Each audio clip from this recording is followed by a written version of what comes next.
Comment arrêter de penser à une personne qui ne t'importe pas? Fais cela, et tu ne penseras plus à elle. Dans cette vidéo, nous allons approfondir un sujet qui, je le sais, te cause une perte de paix mentale. Tu ne peux pas cesser de penser à quelqu'un qui ne t'a pas valorisé, qui ne t'a pas apprécié, et qui, simplement, ne t'importe pas autant que tu l'importes. Ce problème peut sembler être un cycle sans fin, une répétition constante de pensées qui te maintiennent coincé dans une situation nuisible. Ici, tu ne découvriras pas seulement pourquoi ton esprit s'accroche à cette personne, mais tu apprendras également une approche pratique, soutenue par la psychologie, qui t'aidera à tourner la page, à laisser cette personne derrière et à commencer à vivre avec une liberté émotionnelle. Mais attention, ce n'est pas une vidéo ordinaire où l'on te dit simplement de cesser de penser à elle. Ici, nous allons au fond de ce qui se passe vraiment en toi. Je vais t'apprendre exactement quoi faire pour ne plus penser à cette personne pour toujours. Tu obtiendras des outils pratiques que tu pourras appliquer immédiatement. Et si tu les suis correctement, ils t'aideront à te libérer du poids de quelqu'un qui n'a pas su t'apprécier. La promesse que tu obtiendras après avoir regardé cette vidéo, à la fin, tu auras appris à libérer ton esprit de ces pensées qui te tourmentent, celles qui te font te demander pourquoi cette personne ne t'a pas valorisé, ce que tu as fait de mal, ou si un jour elle te recherchera à nouveau. Je te promets non seulement que tu cesseras de penser à cette personne, mais aussi que tu retrouveras le contrôle sur ton esprit et tes émotions. Tu te sentiras plus fort, plus libre et prêt à ouvrir un nouveau chapitre de ta vie où tu ne seras plus enchaîné au passé. Alors, comment allons-nous y parvenir? Nous allons suivre une approche étape par étape.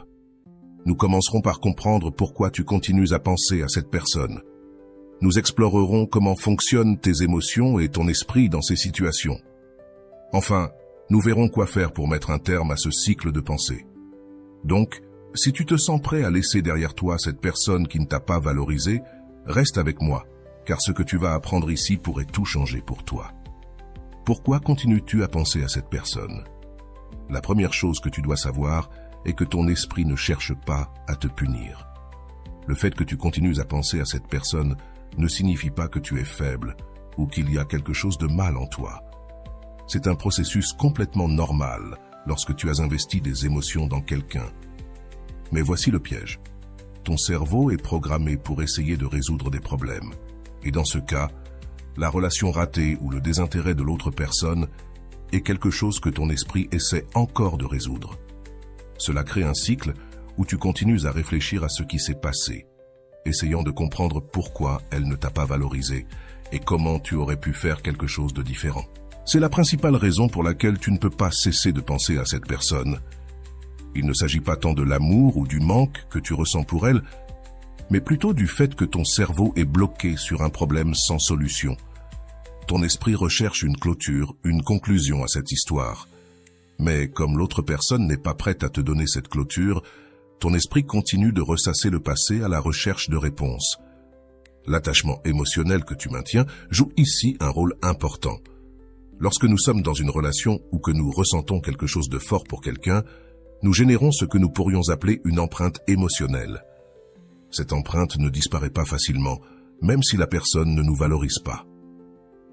Le psychologue John Bowlby, connu pour sa théorie de l'attachement, expliquait que les êtres humains sont programmés pour former des liens émotionnels, et ces liens sont difficiles à rompre, surtout lorsque nous n'avons pas obtenu ce que nous attendions de cette relation.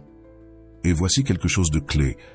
Le manque de réciprocité ou de valorisation te laisse dans un état d'incomplétude.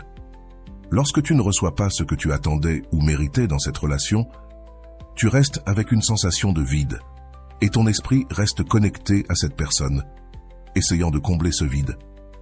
C'est l'une des principales raisons pour lesquelles tu ne peux pas lâcher prise.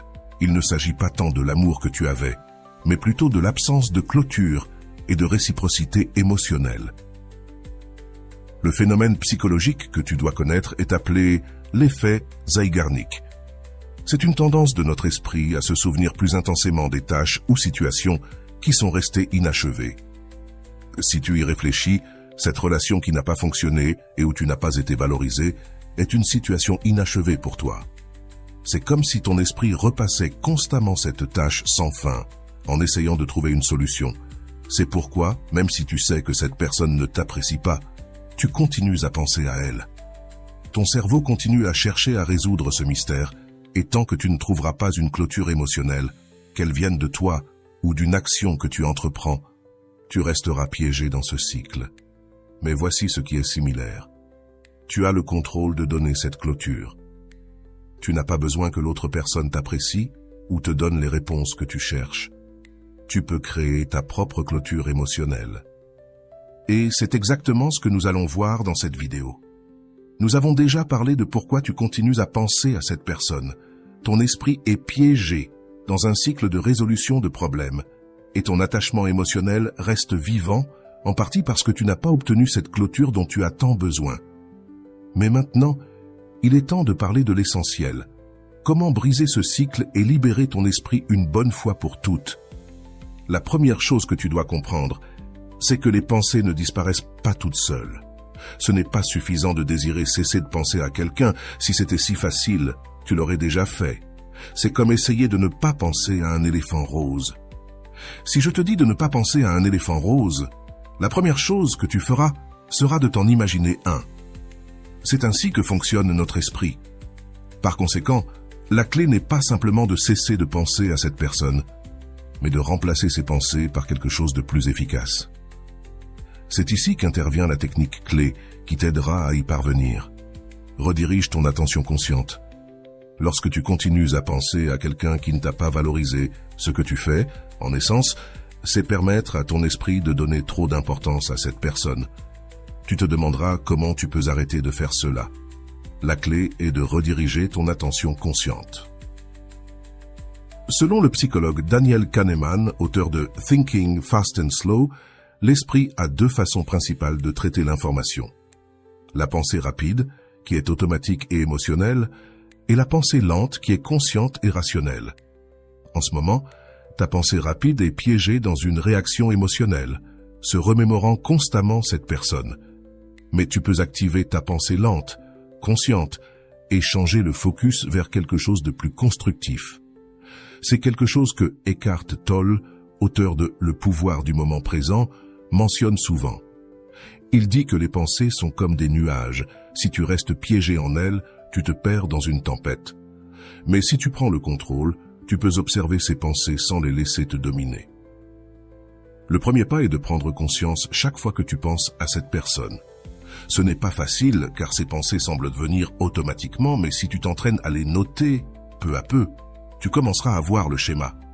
Arrête le cycle avec une interruption consciente. La deuxième technique que je te propose est ce que nous appelons l'interruption consciente. Chaque fois que tu remarques que ton esprit commence à divaguer vers cette personne, interromps cette pensée sur le champ. Tu peux le faire littéralement en te disant « Stop ». C'est ici que ton attention consciente prend le contrôle. Ce que nous faisons, c'est interrompre le cycle automatique de pensée. Une fois que tu parviens à stopper ce cycle, tu peux remplacer cette pensée par une affirmation positive sur toi-même ou simplement te concentrer sur une autre activité qui te fait te sentir bien. La psychologue spécialiste en réduction de stress explique dans son livre The Stress Solution que nos émotions sont profondément connectées à nos pensées automatiques. Mais nous pouvons réentraîner notre cerveau pour que ces pensées cessent d'avoir le même poids. Ce n'est pas un entraînement. En arrêtant ces pensées répétitives et en les remplaçant par d'autres actions ou pensées, peu à peu, nous affaiblissons le pouvoir que cette personne a sur notre vie. Maintenant, une des raisons pour lesquelles tu continues à penser à cette personne est que, comme nous l'avons dit précédemment, ton cerveau sent que la situation est restée inachevée. C'est ici que les rituels de clôture émotionnelle entrent en jeu, une technique que de nombreux psychologues recommandent à leurs patients. Tu n'as pas besoin d'une confrontation physique ou d'une conversation avec cette personne, mais tu as besoin de quelque chose de symbolique qui représente la clôture que tu n'as pas obtenue. Le psychologue suggère d'écrire une lettre à la personne qui ne t'a pas valorisé, exprimant tout ce que tu ressens, mais sans intention de l'envoyer. Cette lettre est pour toi, afin que tu libères toutes ces émotions inexprimées et que tu te donnes la permission de clore ce cycle. Ensuite, tu peux brûler la lettre ou la déchirer, ce qui symbolise que ce chapitre est arrivé à sa fin. Les types de rituels vous aideront à donner à votre esprit le signal qu'il est temps de laisser aller l'effet Zeigarnik et comment le fermer à votre avantage. Rappelez-vous l'effet Zeigarnik dont nous avons parlé auparavant, cet élan de continuer à penser à une tâche inachevée. Ce rituel de fermeture émotionnelle vous aidera à résoudre ce sentiment d'incomplétude. Ce que vous faites avec cet exercice, c'est donner à votre esprit une conclusion, bien que symbolique, qui lui permettra de relâcher ses pensées persistantes. C'est comme si vous marquiez enfin cette tâche comme complète dans votre cerveau. Mais ne vous méprenez pas, ce n'est pas seulement une question de faire un rituel, et c'est tout. Le processus de cesser de penser à quelqu'un prend du temps et de la pratique. Ce que nous faisons ici, c'est entraîner votre esprit à relâcher ses pensées de manière active. C'est pourquoi chaque fois que vous sentez que votre esprit revient à cette personne, vous devez en être conscient et appliquer l'une de ces techniques pour interrompre le cycle et rediriger votre énergie. Faites de la place pour de nouvelles expériences. En fin de compte, ce qui vous aidera le plus à cesser de penser à cette personne, c'est de faire de la place dans votre vie pour de nouvelles expériences. C'est là que beaucoup de gens échouent. Ils restent piégés dans un cycle de pensée parce que leur vie continue de tourner autour de cette relation ratée. Pour libérer votre esprit, vous devez lui donner un nouvel objectif. Cela peut aller de l'apprentissage d'une nouvelle compétence à commencer un nouveau projet ou à sortir avec des amis qui vous remplissent d'énergie positive. Brené Brown, dans son livre « Le pouvoir de la vulnérabilité », dit que la meilleure façon de guérir une blessure émotionnelle est de s'ouvrir à de nouvelles expériences qui nous permettent de nous sentir connectés à quelque chose de plus grand que notre douleur. Alors, n'ayez pas peur de rechercher de nouvelles aventures, activités ou personnes qui vous aident à rediriger votre attention vers quelque chose qui vous nourrit émotionnellement. Jusqu'à présent, nous avons parlé des raisons psychologiques pour lesquelles vous continuez à penser à cette personne qui ne vous a pas valorisé. Et nous avons exploré quelques techniques pratiques pour briser ce cycle. Mais je veux que vous le voyiez en action pour que vous puissiez comprendre comment ces stratégies fonctionnent réellement dans la vie réelle. Ainsi, je vais maintenant vous raconter l'histoire de Laura, quelqu'un qui a appliqué ces techniques et a réussi à se libérer du poids d'un amour non partagé. L'histoire de Laura, quand l'amour n'est pas réciproque. Laura était une femme de 32 ans avec une carrière stable et une vie sociale active.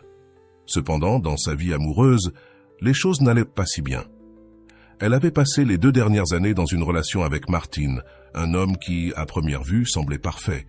Il était charismatique, amusant, et au début, la relation était tout ce dont Laura avait rêvé. Mais avec le temps, les choses ont changé. Martin a commencé à s'éloigner, de plus en plus occupé par son travail et ses propres intérêts. Les conversations profondes sont devenues moins fréquentes, les sorties en couple ont commencé à se raréfier, et quand ils étaient ensemble, Laura sentait qu'il ne la regardait plus avec les mêmes yeux. Bien que Martin n'ait jamais été cruel ni direct, Laura pouvait sentir comment l'intérêt s'évanouissait. Elle savait au plus profond de son être qu'elle n'était plus sa priorité. La douleur de se sentir invisible dans une relation a envahi Laura. Elle se sentait piégée dans un cycle de pensée, se demandant constamment ce qu'elle avait mal fait, pourquoi Martin avait cessé de s'intéresser à elle, ce qu'elle pouvait faire pour attirer à nouveau son attention. Pendant des mois, elle a continué à chercher des signes que les choses pourraient redevenir comme avant, mais ces signes n'ont jamais été au rendez-vous. Un jour, après une dispute où Martin a admis qu'il avait besoin d'espace, Laura a décidé qu'elle ne pouvait plus continuer ainsi. Elle l'aimait, oui, mais elle réalisait que cet amour n'était pas réciproque de la manière qu'elle méritait. Cependant, malgré sa décision de mettre fin à la relation, Laura ne pouvait s'empêcher de penser à lui.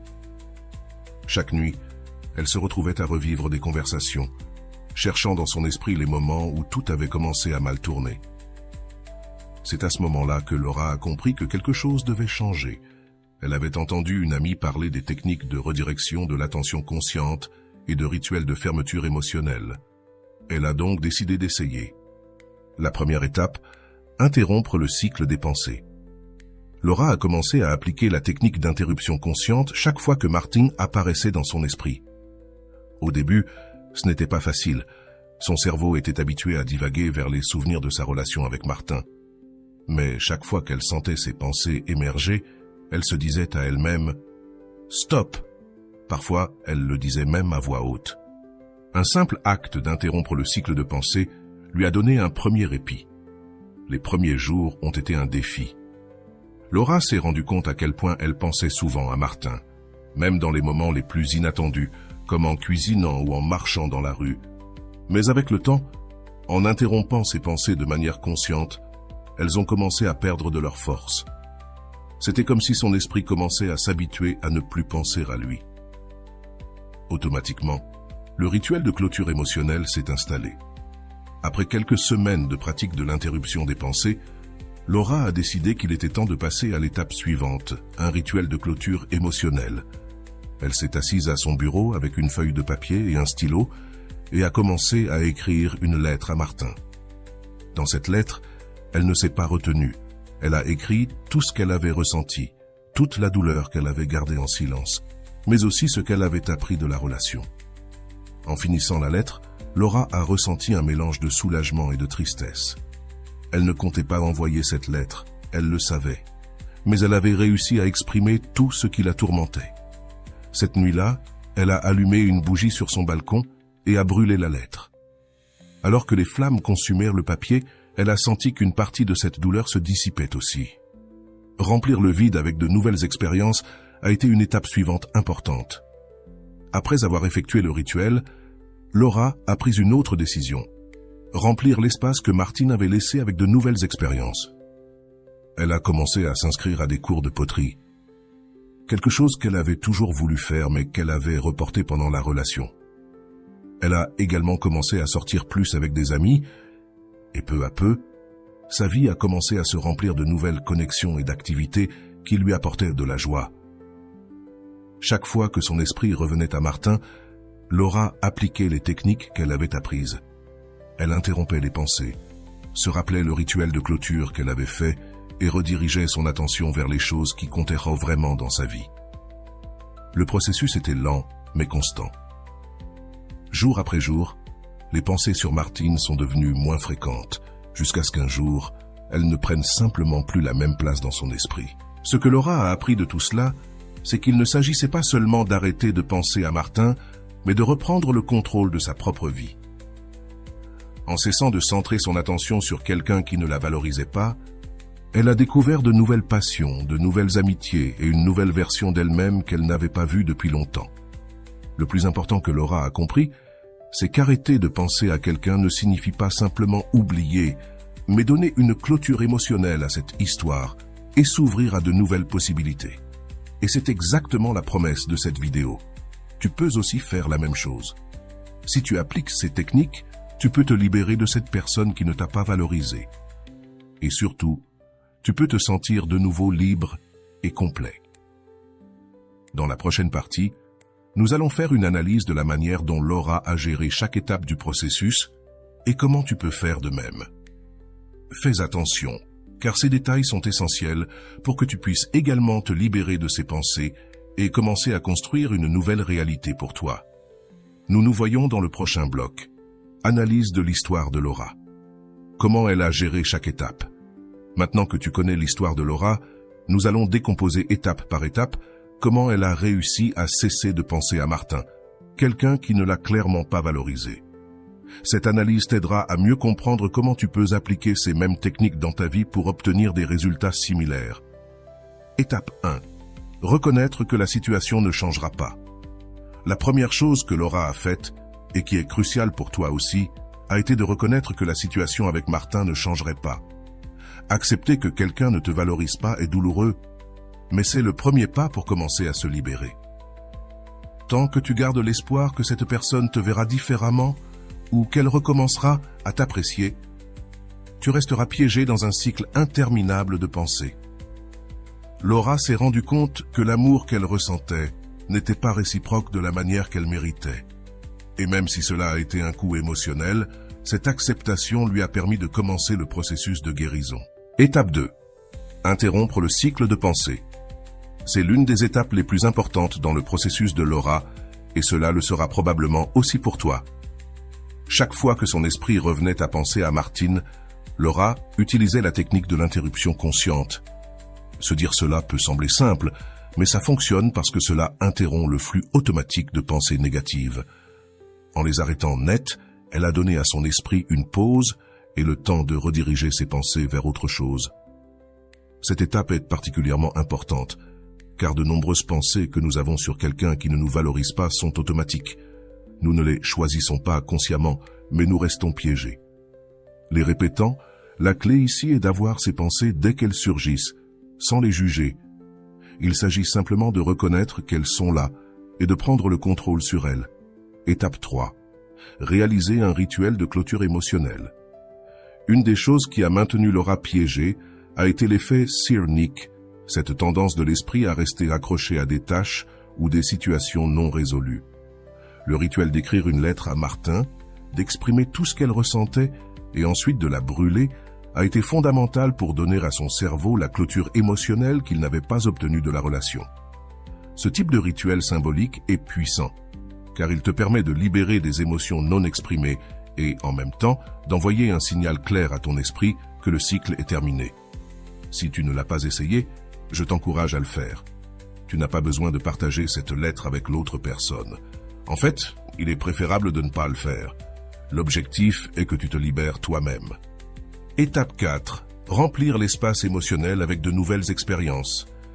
Une autre étape essentielle dans le processus de Laura a été de remplir le vide laissé par Martine avec de nouvelles expériences. Voici un principe psychologique important. Si tu ne donnes pas à ton esprit quelque chose de nouveau sur lequel se concentrer, il continuera à s'accrocher à ce qu'il connaît, même si cela te cause de la douleur. Laura a pris la décision consciente de s'inscrire à des cours de céramique, une activité qu'elle avait toujours voulu essayer, et a commencé à remplir sa vie de personnes et d'activités qui lui apportaient de la joie. Cette étape est clé, car beaucoup de personnes commettent l'erreur d'essayer d'oublier quelqu'un sans remplacer ses pensées par de nouvelles expériences.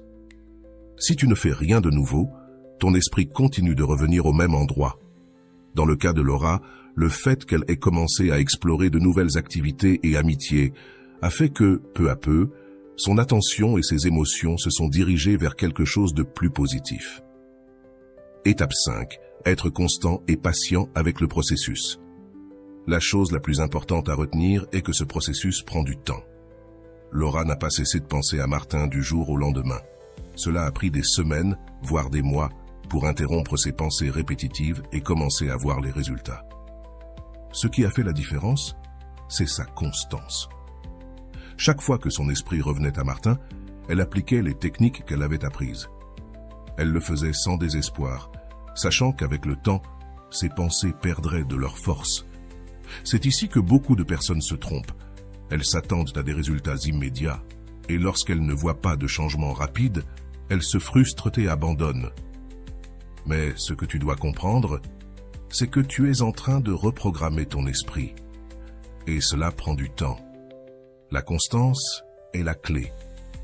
Si tu continues à appliquer les techniques jour après jour, les pensées sur cette personne vont s'affaiblir jusqu'à ce qu'un jour, tu te rendes compte qu'elle n'occupe plus la même place dans ta vie. Le pouvoir de créer ta propre clôture. Laura a compris que, même si elle ne pouvait pas changer comment Martin l'avait traitée, elle pouvait changer la façon dont elle répondait à cette situation. Elle a pris le contrôle de ses émotions et a décidé qu'elle ne vivrait plus piégée dans une relation qui n'existait plus. En réalisant ce rituel de clôture émotionnelle, en interrompant les pensées répétitives et en remplissant sa vie de nouvelles expériences, Laura a réussi à créer sa propre clôture sans dépendre de Martin. Et c'est la leçon la plus importante que tu peux tirer de cette histoire. Tu n'as pas besoin que l'autre personne te donne la clôture émotionnelle que tu recherches. Tu n'as pas besoin d'être valorisé ou qu'elle revienne vers toi pour pouvoir avancer. Tu peux prendre le contrôle. Tu peux décider quand il est suffisant. Et, quand tu le feras, tu commenceras à te sentir plus libre, plus en paix et prêt à t'ouvrir à de nouvelles opportunités. Maintenant, c'est à ton tour. As-tu traversé une situation similaire à celle de Laura? Est-ce que tu trouves difficile de ne plus penser à quelqu'un qui ne t'a pas valorisé? J'aimerais que tu partages ton expérience dans les commentaires. Dis-moi quelle technique tu as essayé ou quelles questions tu as, et je serai heureux de t'aider. Souviens-toi, c'est un processus, et chaque petit pas que tu fais te rapproche davantage de la liberté émotionnelle. Partage ton histoire, réfléchis à ton expérience, et n'hésite pas à demander si tu as besoin d'orientation.